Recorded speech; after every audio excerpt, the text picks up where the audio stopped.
Hello everyone, welcome back to my channel solo traveller. This is Ram your friend. और TVS ने जो अपना एक एम्बिशियस प्रोजेक्ट था फाइनली वो लॉन्च कर दिया है। 310 सेगमेंट में उन्होंने लॉन्च कर दी अपनी first naked street fighter bike. तो अभी तक 310 सेगमेंट में उनके पास एक बाइक और थी जिसको आप RR 310 के नाम से जानते हो, और वो आपकी सुपर स्पोर्ट्स सेगमेंट की थी, फुल फेयरिंग के साथ आती थी। बट नेकेड सेगमेंट में अभी तक जो उनके पास सबसे बड़ी बाइक अवेलेबल थी वो थी आपकी अपाचे RTR 200। बट फाइनली उन्होंने 310 सेगमेंट में भी एक नेकेड बाइक लॉन्च कर दिया जिसका नाम है आपका RTR 310। और लुक वाइज आप देख सकते हो कि कहीं से भी लुक वाइज ये बाइक ऐसी नहीं लग रही है कि ये मार्केट में नहीं जाने वाली है। बहुत ही ज़्यादा ऑसम लुक है इसके, बहुत ही ज़्यादा सेक्सी दिख रही है, बहुत ही ज़्यादा एग्रेसिव लुक दिख रही है। एक नेकेड स्ट्रीट फाइटर में जैसे भी लुक्स होने चाहिए वो सारे लुक्स इस बाइक में दिए गए हैं। वो सारी चीज़ें इस बाइक में एटलीस्ट देखने से पता चलती है कि ये एक बहुत ही ज़्यादा अच्छी नेकेड स्ट्रीट फाइटर बाइक होने वाली है। बट क्या जो चीज़ें पेपर पे होती हैं वही क्या ज़मीन पे भी होती है? तो एक बार कर लेते हैं इस बाइक के एक अच्छा सा रिव्यू और देखते हैं कि कौन कौन से फीचर्स इस बाइक में दिए गए हैं। चलिए स्टार्ट करते हैं। तो सबसे पहले स्टार्ट करते हैं बाइक के इंजन से, जो कि एक बाइक की जान होती है। तो इसमें सेम आपका जो RR 310 में जो इंजन यूज़ होता था 310 सीसी का, एग्जैक्टली अगर बोले जाए तो 312.2 सीसी का इंजन इसमें यूज़ हो रहा है। बट कुछ चेंजेस टीवीएस ने किए हुए हैं। वो चेंजेस क्या हैं? सबसे पहला चेंजेस तो क्या हुआ है कि इसकी जो पावर है और जो टॉर्क है वो दोनों ही इंक्रीज़ की गई है। इस समय ये जो बाइक है ये आपकी दे रही है 35.5 PS की पावर 9700 RPM के ऊपर। साथ ही जो इसका टॉर्क है वो आपका है 28.7 न्यूटन मीटर का टॉर्क 6700 RPM के ऊपर। तो डिफरेंस क्या आया है कि पहले जो इनका RR 310 था वहाँ से ये 1.5 PS की ज़्यादा पावर जनरेट कर रहा है सेम RPM पे, और साथ ही जो टॉर्क है वो 1 न्यूटन मीटर का ज़्यादा टॉर्क जनरेट कर रहा है लेकिन ज़्यादा लोअर RPM पे। तो एटलीस्ट 1500 ज़्यादा लोअर RPM पे टॉर्क जनरेट कर रहा है। तो सिटी में आपको बहुत ज़्यादा गियर चेंज करने की ज़रूरत नहीं पड़ेगी। लोअर गियर में, हायर गियर में आपका जो टॉर्क है वो आपके पास अवेलेबल होगा। तो इनिशियल आपका थोड़ा ना थोड़ा फास्ट होगा। साथ ही इसका जो ओवरऑल जो वेट है बाइक का वो भी उन्होंने रिड्यूस किया हुआ है। पुरानी वाली जो बाइक है वो थोड़ी सी ज़्यादा आपकी वेटेड साइड में थी। इसका जो आपका कार्ब वेट है वो आपका 169 किलोग्राम है, जो कि मुझे लगता है इसमें जो बाइक में जो पावर दे रहे हैं वो पावर टू वेट रेशियो वो काफ़ी अच्छी तरह मेंटेन किया गया है। लिक्विड कूल टेक्नोलॉजी के साथ ये इंजन उन्होंने बनाया है। साथ ही इसमें आपको 6 स्पीड ट्रांसमिशन देखने को मिलते हैं जिसमें से आपको 1 डाउन और 5 अप मिलते हैं। तो अब बात करते हैं फ्रंट में। तो फ्रंट में अगर इस बाइक को देखोगे तो सबसे पहले आपका जो ध्यान जाएगा वो जाएगा इसके जो बहुत ही ज़्यादा सेक्सी हेडलाइट्स है इनके ऊपर जाएगा। तो भाई टीवीएस इन हेडलाइट को बोलती है साइबोर्ग हेडलाइट। तो भाई साइबोर्ग नाम जितना ज़्यादा फ्यूचरिस्टिक लगता है ये जो हेडलाइट्स है ये भी उतनी ही ज़्यादा फ्यूचरिस्टिक है। तो कमाल की क्या बात है, पहली बात तो इसमें जो आपके DRL है, एक बार मैं आपको ऑन करके दिखा देता हूँ। तो ये हेडलाइट आपकी ऑन हो चुकी है।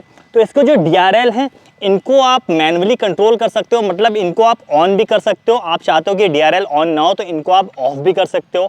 इसके अलावा जो इसकी लाइट्स हैं, ये लाइट्स जो होती हैं ये आपकी ऑटोमेटिक टेक्नोलॉजी के ऊपर काम करती हैं। मतलब कि बाइक की जो स्पीड है और साथ ही जो आसपास का एटमॉस्फेयर है कि कितना ज़्यादा अंधेरा हो रखा है या कितनी ज़्यादा आपको लाइट की आवश्यकता है, उस हिसाब से अपना जो भी थ्रो है और जो भी ब्राइटनेस है उसको ऑटो कंट्रोल कर सकते हैं। मतलब अगर आप बाइक ज़्यादा स्पीड से चला रहे हो तो इसका जो थ्रो है, जो ब्राइटनेस है वो ज़्यादा दूर तक जाएगी। अगर आप बाइक थोड़ा धीरे चला रहे हो तो इसका जो थ्रो है वो ज़्यादा दूर तक नहीं जाएगा, ब्राइटनेस थोड़ी सी लो जाएगी। अगर ज़्यादा अंधेरा नहीं है तो बाइक की जो ब्राइटनेस है, हेडलाइट की जो ब्राइटनेस है वो उतना अच्छा काम नहीं करेगी। अगर ज़्यादा अंधेरा है तो ब्राइटनेस अपने आप कहीं ना कहीं बढ़ जाएगी।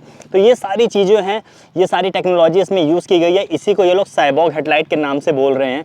फ्रंट पे यहाँ आपको USD upside down golden colour के KYB के सस्पेंशन देखने को मिलते हैं। आगे का जो आपका फ्रंट मडगार्ड दे रखा है वो भी काफ़ी अच्छी क्वालिटी का दे रखा है, काफ़ी ज़्यादा स्टेबल पता चलता है।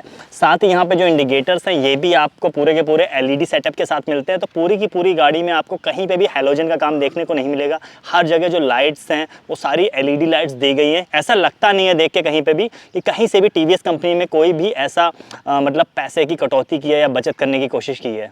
बाइक में फ्रंट के जो अलॉय हैं वो आपके 17 इंच के अलॉय दिए गए हैं। साथ ही यहाँ पे आपको मिशलिन के रोड 5 टायर्स देखने को मिलते हैं जो कि काफ़ी अच्छी ग्रिप प्रोवाइड कराते हैं। ये जो टायर्स हैं ये आपके 110 सेगमेंट के टायर दिए गए हैं।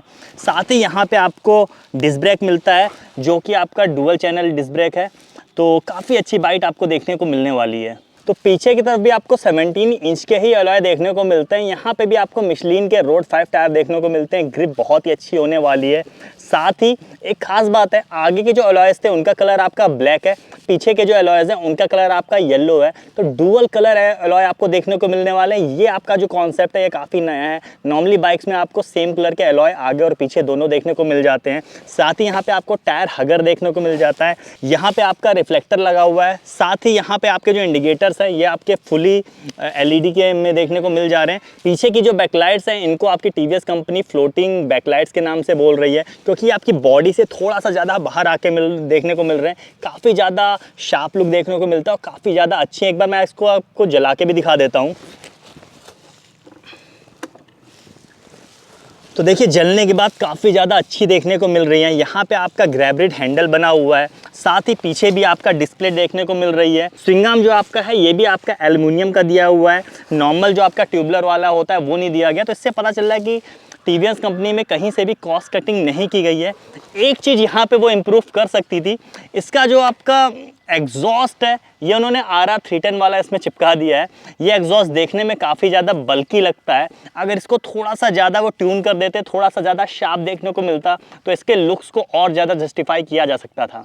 अब बात कर लेते हैं ग्राउंड क्लियरेंस की। तो यहाँ पे आपको 180 mm की ग्राउंड क्लियरेंस देखने को मिलती है, जो कि एक नेकेड स्ट्रीट फाइटर के हिसाब से काफ़ी ज़्यादा अच्छी ग्राउंड क्लियरेंस है। इंडियन रोड्स पे या छोटे बोर्ड पे जो भी आपके स्पीड ब्रेकर्स आते हैं वहाँ पे आपको बिल्कुल भी दिक्कत नहीं होने वाली है। सीट हाइट जो है वो इस बाइक की आपकी 800 mm की सीट हाइट है। मेरी हाइट जो है वो आपकी 6.2 है, तो मेरे हिसाब से ये सीट हाइट काफ़ी ज़्यादा अच्छी है। मेरे घुटने यहाँ पे आप देख पा रहे हो थोड़े से फोल्ड हो रहे हैं। मेरे अलावा अगर आप देख पाओ, एक बार मैं अविनाश को बुला लेता हूँ। अविनाश की हाइट आपकी 5'8" के आसपास है। एक बार अविनाश भी आपको बैठ के दिखा देगा कि इनकेस आपकी हाइट 5'8" है तब भी आपके दोनों पैर जो हैं वो ईजिली टच हो रहे हैं, कहीं भी कोई प्रॉब्लम देखने को नहीं मिल रही है। तो सीट हाइट जो है वो इंडियन कस्टमर सेगमेंट के हिसाब से काफ़ी ज़्यादा एक्सेसिबल है। हैंडल्स जो हैं ये आपके ट्यूबलर हैंडल्स देखने को आप मिल जाते हैं। काफ़ी ज़्यादा अपराइट हैंडल्स हैं। आप अगर स्ट्रेट बैठते हो तो आपको आगे की तरफ लीन होने की बिल्कुल भी ज़रूरत नहीं पड़ती है। काफ़ी ज़्यादा अच्छे हैंडल बार्स हैं। साथ ही यहाँ पे अगर आप क्लच लीवर और ब्रेक लीवर की बात कर लो तो ये दोनों आपके एडजस्टेबल हैं। ये आपके 4 स्टेप एडजस्टेबल क्लच लीवर है और 4 स्टेप एडजस्टेबल आपके ब्रेक लीवर है। तो इनको अपने हाथ के साइज़ के, पाम के साइज़ के हिसाब से आप एडजस्ट कर सकते हो। यहाँ पे आपका इंजन किल स्विच देखने को मिल जाता है। साथ ही यहाँ पे बहुत सारे छोटे छोटे बटन देखने को मिल जाते हैं, जिसमें आपको नेविगेशन के लिए बैक का बटन है, एंट्री का बटन है, अप डाउन का बटन है। साथ ही यहाँ क्रूज कंट्रोल देखने को मिल जाता है और हज़ार्ड लाइट्स का भी ऑप्शन इसमें दिया हुआ है। सीट जो आपको स्प्लिट सीट मिलती हैं, पिलियन सीट जो है वो काफ़ी ज़्यादा अनकंफर्टेबल होने वाली है, बट राइडर सीट जो है वो काफ़ी ज़्यादा कंफर्टेबल है, छोटी है। स्पोर्ट्स बाइक के हिसाब से जैसी सीट्स मिलनी चाहिए वैसी सीट्स आपको मिली हुई हैं, क्योंकि स्पोर्ट्स बाइक में नॉर्मली पिलियन के लिए अच्छी सीट्स अवेलेबल नहीं होती है। यहाँ पे राइडर के लिए स्पेशल एक्स्ट्रा सपोर्ट दिया गया, एक्स्ट्रा कुशन दिया गया है, जो आपकी बैकबोन को थोड़ा सा कहीं ना कहीं सपोर्ट देगी और लॉन्ग राइड में आपको ज़्यादा प्रॉब्लम नहीं होने वाली है। अब बात कर लेते हैं पेट्रोल टैंक की। तो यहाँ पे मैं थोड़ा सा डिसपॉइंटेड हूँ, क्योंकि यहाँ पे आपको देखने को मिलता है 11 लीटर का पेट्रोल टैंक। नॉर्मली इस सेगमेंट की बाइक में आपको मिनिमम 14 लीटर या एटलीस्ट 13 लीटर प्लस का पेट्रोल टैंक देखने को मिलना ही चाहिए। 11 लीटर के पेट्रोल टैंक के साथ इसकी जो रेंज है वो बहुत ज़्यादा नहीं होने वाली है, तो आपको किसी भी लॉन्ग टूर में बार बार फ्यूल पंप पे फिलअप कराने के लिए रुकना पड़ेगा। बाइक की जो बॉडी है उसमें आपको ट्रायलिस फ्रेम देखने को मिल जाता है, जो कहीं ना कहीं इसके वाइब्रेशन को रिड्यूस करने के लिए और इस बाइक को वेट जो है उसको लाइट वेट बनाने में हेल्प करने के लिए यूज़ किया हुआ है। साथ ही यहाँ पे स्प्लिट फ्रेम को देखने को मिलता है। आगे का जो फ्रेम है वो ट्रायलिस फ्रेम है और पीछे वाला जो है वो आपका डाई कास्ट एल्युमिनियम का फ्रेम बना हुआ है, जो कि यहाँ 2 नट बोल्ट्स के थ्रू आपस में जुड़ा हुआ है। तो इनकेस अगर बाइक कभी डैमेज होती है तो आप पीछे का फ्रेम और आगे का फ्रेम है वो अलग अलग आप सेपरेट चेंज कर सकते हो, तो बहुत ज़्यादा कॉस्ट नहीं आने वाली। पूरा का पूरा फ्रेम आपको चेंज नहीं कराना पड़ेगा। पीछे की तरफ आपको KYB के सेम सस्पेंशन देखने को मिल जाते हैं, जो कि मोनोशॉक सस्पेंशन है। इनमें भी आपको एडजस्टेबल ऑप्शन दिया गया है, आप इनको एडजस्ट कर सकते हो अपने हिसाब से। अब बात कर लेते हैं मीटर कंसोल की। तो यहाँ पे आपको फुली मीटर कंसोल जो है, फुली आपको डिजिटल मीटर कंसोल देखने को मिलता है। एक बार इसको ऑन करके देख लेते हैं, बहुत ही सारी इन्फॉर्मेशन इसमें देखने को मिल जाती है। पूरा का पूरा जो आपका मीटर कंसोल है, ये आपका कलर्ड मीटर कंसोल है। बहुत सारे ब्लिंक्स यहाँ पे देखने को मिल जाते हैं। यहाँ पे आपका इंजन माल फंक्शन की लाइट देखने को मिल जाती है, ABS की लाइट देखने को मिल जाती है, हाई बीम लो बीम की लाइट देखने को मिल जाती है। साथ ही यहाँ पे आपको एक छोटी सी लाइट आपके ट्रैक्शन कंट्रोल की, फ्यूल की और इंजन का जो आपको दिखाता है कि न्यूट्रल में है कि नहीं, ये सारी लाइट्स आपने को देखने को मिल जाती है। बहुत सारे फंक्शन इसमें दिए हुए हैं, इसके लिए एक अलग सा वीडियो पूरा बन जाएगा। बट एक बार मैं आपको बता देता हूँ कि इसमें क्या क्या फंक्शन है। मेनली इस बाइक का जो आपका स्कोप है वो फंक्शन के हिसाब से, ये फीचर्स की इसमें इतनी ज़्यादा भीड़ लगा दी है इन्होंने कि इसमें आपको ट्रैक्शन कंट्रोल देखने को मिल जाता है, व्हीली कंट्रोल आपको देखने को मिल जाता है और कॉर्नरिंग ABS आपको देखने को मिल जाता है। साथ ही क्रूज कंट्रोल देखने को मिल जाता है। तो मुझे लगता है ये पहली इंडियन बाइक है जिसमें आपको क्रूज कंट्रोल देखने को मिल रहा है। अब यहाँ पे आपको कहीं ना कहीं मोड्स भी देखने को मिल जाते हैं। 5 मोड इसमें देखने को मिल रहे हैं आपको। पहला मोड जो है वो आपका अर्बन मोड है, दूसरा मोड जो है वो आपका रेन मोड है, तीसरा आपका स्पोर्ट्स मोड देखने को मिल जाता है, चौथा आपका ट्रैक मोड है और पांचवा आपका सुपर मोटो मोड है। अब इन मोड्स में डिफरेंस क्या आता है कि सुपर मोटो मोड है, वहाँ पे आपको फुल पावर जो बाइक की होगी वो अनलॉक रहेगी। साथ ही जो पीछे वाला आपका ब्रेक है उसका जो ABS होता है वो आपका ऑफ रहता है। ट्रैक मोड में क्या होता है कि फुल पावर आपकी बाइक की अनलीश रहेगी, पीछे वाले जो ABS हो जाते हैं उनकी आपकी मतलब जो सेंसिटिविटी है वो थोड़ी सी कम हो जाती है। इसके अलावा स्पोर्ट्स मोड में क्या है कि पावर आपकी फुल अनलीश रहेगी लेकिन आपके ABS जो है वो दोनों काम करेंगे। रेन मोड में बाइक की जो लिमिट है वो 120 किलोमीटर पे ब्लॉक रहती है, मतलब कि आप 120 किलोमीटर पर आवर की स्पीड से ज़्यादा स्पीड अचीव नहीं कर सकते हो रेन मोड पे, वहीं पे आपका लिमिटर लग जाएगा। साथ ही वहाँ पे जो पावर की डिलीवरी है वो काफ़ी ज़्यादा लीनियर हो जाती है। और लास्ट में आपका है जो अर्बन मोड है, वहाँ पे आपकी जो डिलीवरी है वो थोड़ी सी रेन मोड से थोड़ी सी एग्रेसिव रहेगी। साथ ही आपकी जो बाकी फंक्शंस है, बाइक की पावर है, वो सारे काम करते हैं, लेकिन जो भी पावर की डिलीवरी रहेगी वो स्पोर्ट्स मोड की तरह आपकी नहीं रहेगी, कहीं ना कहीं उससे थोड़ी सी लीनियर डिलीवरी आपको देखने को मिलने वाली है। तो अब बात करते हैं बाइक की प्राइस की, कि इतने सारे जो फीचर्स आपको मिल रहे हैं उसके लिए आपको कितना पैसा देना पड़ेगा। तो ये बाइक जो है वो आपकी 3 सेगमेंट में आपकी अवेलेबल है। जो सबसे आपका बजट सेगमेंट है वो आपका आता है 2,47,990 रुपये में, जहां में आपको ये बाइक जो है वो ब्लैक कलर में नॉर्मली देखने को मिल जाएगी। और वहां पे अंतर क्या आएगा ये मैं अभी आपको बाद में बताता हूँ। इसके अलावा जो आपका मिडिल वेरिएंट है वो आपको देखने को मिलेगा 2,57,990 रुपये में, और साथ में आपका जो टॉप वेरिएंट है वो आपको देखने को मिलेगा 2,63,990 रुपये में। तो इन वेरिएंट्स में डिफरेंस कितना देखने को मिलने वाला है। तो जो आपका बेस वेरिएंट है वहां पे आपको क्विक शिफ्टर देखने को नहीं मिलने वाला है, जो कि इस बाइक में आपको बाई डायरेक्शनल क्विक शिफ्टर देखने को मिलता है। जो आपका मिडिल सेगमेंट है, जो आपका 2,57,990 रुपये में देखने को मिलता है, वहाँ पे आपको क्विक शिफ्टर देखने को मिल जाएगा और बाकी सारे फीचर्स देखने को मिल जाएंगे। इसके अलावा जो आपका टॉप इन वेरिएंट है उसमें आपको येलो कलर देखने को मिल जाता है। येलो कलर वाला जो वेरिएंट है उसके लिए आपको 2,63,990 रुपये देखने मिलते हैं। तो कहीं ना कहीं कलर के भी पैसे आपसे लिए जा रहे हैं। अब बात कर लेते हैं कि इस बाइक को कस्टमाइज़ कितना किया जा सकता है, कि उसमें बहुत सारे ऐसे फीचर्स दिए गए हैं जो कि आपको नॉर्मल बाइक के साथ नहीं मिलते। साथ ही इस बाइक को TVS कंपनी ने फुली कस्टमाइजेबल बना रखा है। आपको इसके साथ में 3 किट खरीदने का ऑप्शन मिलता है, जिसके हिसाब से आप अपने हिसाब से इस बाइक में बहुत सारे अपग्रेड्स कर सकते हो। जिसमें से पहले आपकी आती है डायनेमिक किट। यहाँ पर आपको 3 ऑप्शन मिल रहे हैं। पहला है कि आपकी जो चेन है ये आपकी ब्रास कोटेड चेन हो जाएगी।